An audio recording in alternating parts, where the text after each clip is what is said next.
बिस्मिल्लाहिर्रहमानिर्रहीम। अस्सलाम वालेकुम। मैं हूं आपका होस्ट अहमद हसन। हमारे साथ इस टाइम मौजूद हैं प्रॉपर्टी एक्सपर्ट मोहम्मद अनीब अफजल, जो कि आजकल प्रॉपर्टी में पेश आने वाले हालात वाक़यात पे रोशनी डालेंगे। आज आइए उनसे उनकी गाइडेंस लेते हैं। जी अस्सलाम वालेकुम अनीब। वालेकुम सलाम। उम्मीद है आप खैरियत से होंगे। अल्हम्दुलिल्लाह, आप बताएं कैसे हैं आप? अल्हम्दुलिल्लाह जी, ठीक ठाक। सर, आजकल लोग पाकिस्तान में प्रॉपर्टी के पीछे क्यों इतना भाग रहे हैं, क्यों इतनी इंटरेस्ट ले रहे हैं प्रॉपर्टी के पीछे? बेसिकली देखिए अहमद साहब, पाकिस्तान में जितनी भी इंडस्ट्रीज़ हैं रियल एस्टेट के अलावा, उनमें कोई भी स्टार्टअप लेता है तो उन्हें सबसे पहले डिफरेंट किस्म के चैलेंजेस पेश आते हैं। किसी को किसी से अप्रूवल लेनी पड़ती है, कोई टैक्सेशन का निज़ाम, फिर उसके बाद जब टैक्स करने होते हैं, टैक्सेशन करनी पड़ती है, फिर उसके बाद उन्हें और भी मसले मसाइल से गुजरना पड़ता है, तो लोग इतनी अनथक कोशिशों में नहीं जाते। तो इस वक्त जो पाकिस्तान में सबसे ईजीएस्ट बिजनेस है वो रियल एस्टेट है, जिसकी वजह से लोग जो है रियल एस्टेट में जाते हैं। सर, फ्रॉड भी होता है, उसकी क्या रीजंस हैं, क्या वजूहत पेश आती हैं इस फ्रॉड में? देखिए जी, फ्रॉड की जो सबसे बड़ी रीज़न है वो ये है कि हमारे अपने लोग ही जो हैं वो इंडिपेंडेंट नहीं है। इंडिपेंडेंट वो कैसे हों ताकि वो अपने फैसले खुद ले सकें, ये इंडिपेंडेंसी है, ठीक है जी। वो टोटली इन्हिसार करते हैं प्रॉपर्टी डीलर्स पे। अच्छा सर, कुछ प्रॉपर्टी डीलर्स का इम्पैक्ट भी अच्छा नहीं है, क्यों, इसकी क्या रीज़न है? देखिए जी, प्रॉपर्टी डीलर्स का अगर इम्पैक्ट अच्छा नहीं है तो इसमें सिर्फ उनका अपना ही कसूर है। उसकी वजह ये है कि मैं आपको एग्जांपल देता हूँ कि आप एज अ क्लाइंट अगर प्रॉपर्टी डीलर के ऑफिस में जाएंगे और उससे कुछ चीज़ डिमांड करेंगे कि जी मुझे घर चाहिए, मुझे फाइल चाहिए, मुझे प्लॉट चाहिए, तो उल्टा आपको वो गाइड करने के वो उसके माइंड में सबसे पहले ये चीज़ आएगी कि यार इसको मैंने काटना है, अब ये आ ही गया, तो आगे पीछे तो कोई आता नहीं, ये आ ही गया तो मैंने इसको काटना है। बेसिकली ये लोग समझते हैं कि जिसको किसी को कोई काम नहीं करने को तो वो रियल एस्टेट में आ जाए, लेकिन रियल एस्टेट जो है बेसिकली एक सेल्स स्किल है। कम्युनिकेशन स्किल आपको इसमें अपनी अच्छी करनी पड़ती है, सेल्स स्किल्स इसमें आपको अपनी सीखनी पड़ती हैं। तो एक एक प्रॉपर वे है इसको चलाने का। तो प्रॉपर्टी डीलर्स ये काम करते ही नहीं है, तो जाहिर है उनका काम फिर क्या हुआ कि हम शॉर्टकट वेज इस्तेमाल करें।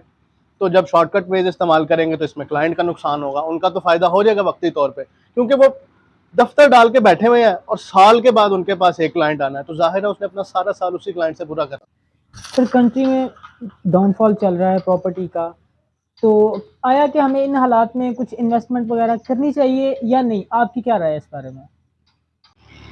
देखिए जी, बिल्कुल हमारे मुल्क के हालात कुछ डाउन जा रहे हैं और इसमें लोग सबसे ज़्यादा ट्रस्ट भी इस पे कर रहे हैं रियल एस्टेट में। उसकी वजह ये है कि देखें, जो रियल एस्टेट है उसमें आपको नुकसान नहीं होना होता अगर आपने सही इन्वेस्टमेंट की है। तो मैं आपको यही सजेस्ट करूंगा कि आप लोगों ने कोई भी चीज़ लेनी है ये चेक करके, मार्केट एवेल्युएशन करके फिर आपने इन्वेस्टमेंट करनी है। तो अगर देखा जाए, अगर आप ऐसी जगह पे इन्वेस्टमेंट करेंगे जैसे डीएचए है, डीएचए में इस वक्त रेट टोटली डाउन जा रहे हैं, टोटली डाउन।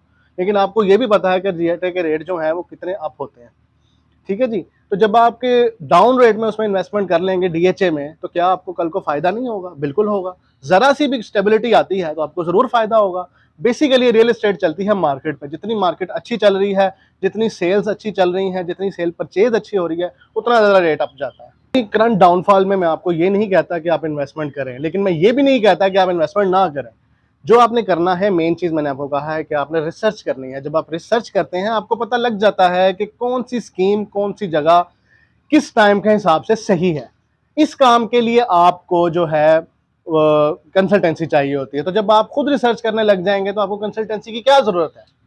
जस्ट आपने चीज़ खरीदनी है, उसके लिए आपको प्रॉपर्टी डीलर चाहिए या ऑनर या इन्वेस्टर चाहिए जिससे आपने चीज़ खरीदनी है। Sir, what would you suggest कि फ्रॉड रिस्क कम से कम हो? देखिए जी, एक कल्प्रिट है, एक फ्रॉड करने वाला प्रॉपर्टी डीलर है या कोई फ्रॉड करने वाली सोसाइटी है, उसने तो फ्रॉड करना ही है क्योंकि उसका माइंडसेट है कि मैंने फ्रॉड करना है, ठीक है। उसने तो इसी माइंडसेट के साथ आगे चलना है। तो आपके अंदर इतना कॉन्फिडेंस होना चाहिए कि आप हर चीज़ को खुद रिसर्च कर सको, ठीक है। आजकल तो सब कुछ ऑनलाइन है, एलडीए अप्रूव्ड सोसाइटीज़ आपको लिस्ट मिल जाती है गवर्नमेंट की वेबसाइट्स पे, सारा कुछ आपको मैसर हो जाता है, ठीक है। फिर इसके अलावा अगर आपने घर लेना है, घर लेने के अलावा जो रजिस्ट्री अपने नाम करवानी है, तो सारा डेटा ऑन रिकॉर्ड आ चुका है ऑनलाइन। तो बड़ी हद तक आप खुद रिसर्च करके इस चीज़ को कवर कर सकते हैं कि आपके साथ फ्रॉड ना हो। देखें, मेरी सजेशन यही है लोगों को कि देखें, बाकायदा अगर आप प्रॉपर्टी डीलर्स के पास जाएंगे ना, तो आप एक के पास जाएंगे, दो के पास जाएंगे, पूरी मार्केट घूम के जी मेरी ये डिमांड है, मुझे 3 मरला का घर चाहिए, तो जितने प्रॉपर्टी डीलर्स को आप मिलेंगे उतना ज़्यादा आपका फ्रॉड का रिस्क ज़्यादा हो जाएगा। उसकी वजह ये है कि मार्केट के प्रॉपर्टी डीलर्स की एक यूनिटी होती है, यूनिटी होती है आपके मामले में, अपने मामले में उनकी कोई यूनिटी नहीं होती। समझ रहे हो जी? अपने मामले में कोई यूनिटी नहीं होती। यूनिटी का मतलब कि उन्होंने जो खाना पीना है ना, उसमें उन्होंने लड़ने लग जाना आपस में, ठीक है जी। लेकिन आपके मामले में कि बस हमें किसी तरीके से कस्टमर को काटना है, ये उनका काम है। देखिए जी, फ्रॉड रिस्क हमेशा तभी कम हो सकता है जब आपके पास सिर्फ एक कंसल्टेंट हो।